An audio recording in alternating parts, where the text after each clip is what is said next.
एक भिखारी किसी किसान के घर भीख मांगने गया। किसान की स्त्री घर में थी। उसने चने की रोटी बना रखी थी। किसान जब घर आया, उसने अपने बच्चों का मुख चूमा।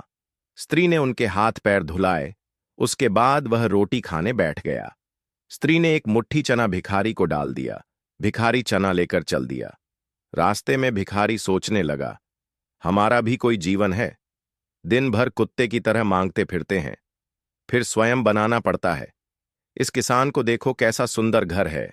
घर में स्त्री हैं, बच्चे हैं, अपने आप अन्न पैदा करता है, बच्चों के साथ प्रेम से भोजन करता है। वास्तव में सुखी तो यह किसान है।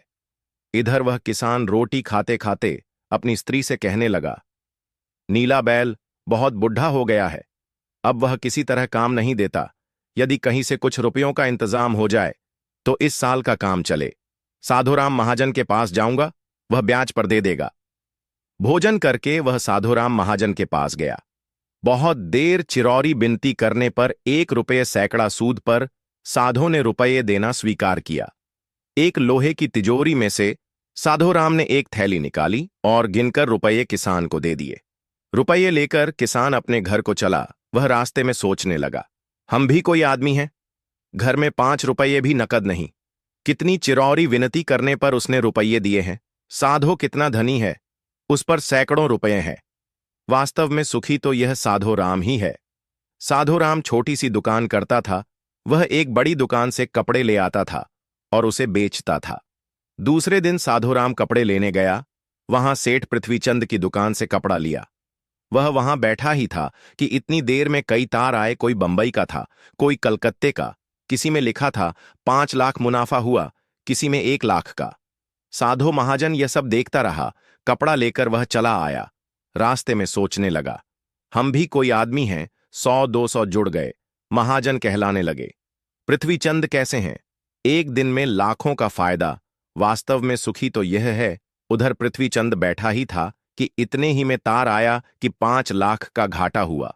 वह बड़ी चिंता में था कि नौकर ने कहा, आज लाट साहब की राय बहादुर सेठ के यहां दावत है, आपको जाना है, मोटर तैयार है। पृथ्वीचंद मोटर पर चढ़कर राय बहादुर की कोठी पर चला गया। वहां सोने चांदी की कुर्सियां पड़ी थीं। राय बहादुर जी से कलेक्टर कमिश्नर हाथ मिला रहे थे। बड़े बड़े सेठ खड़े थे। वहां पृथ्वीचंद सेठ को कौन पूछता, वे भी एक कुर्सी पर जाकर बैठ गया। लाट साहब आए, राय बहादुर से हाथ मिलाया, उनके साथ चाय पी और चले गए। पृथ्वीचंद अपनी मोटर में लौट रहे थे। रास्ते में सोचते आते हैं, हम भी कोई सेठ है, 5 लाख के घाटे से ही घबरा गए। राय बहादुर का कैसा ठाठ है, लाट साहब उनसे हाथ मिलाते हैं। वास्तव में सुखी तो ये ही है। अब इधर लाट साहब के चले जाने पर राय बहादुर के सिर में दर्द हो गया। बड़े बड़े डॉक्टर आए। एक कमरे वे पड़े थे। कई तार घाटे के एक साथ आ गए थे। उनकी भी चिंता थी। कारोबार की भी बात याद आ गई। वे चिंता में पड़े थे। तभी खिड़की से उन्होंने झांक कर नीचे देखा। एक भिखारी हाथ में एक डंडा लिए अपनी मस्ती में जा रहा था। राय बहादुर ने उसे देखा और बोले, वास्तव में तो सुखी यही है। इसे न तो घाटे की चिंता, न मुनाफे की फिक्र। इसे लाट साहब को पार्टी भी नहीं देनी पड़ती। सुखी तो यही है। शिक्षा। इस कहानी से हमें यह पता चलता है कि हम एक दूसरे को सुखी समझते हैं, पर वास्तव में सुखी कौन है, इसे तो वही जानता है जिसे आंतरिक शांति है, जिसे आंतरिक सुकून है। आप चाहे भिखारी हो, चाहे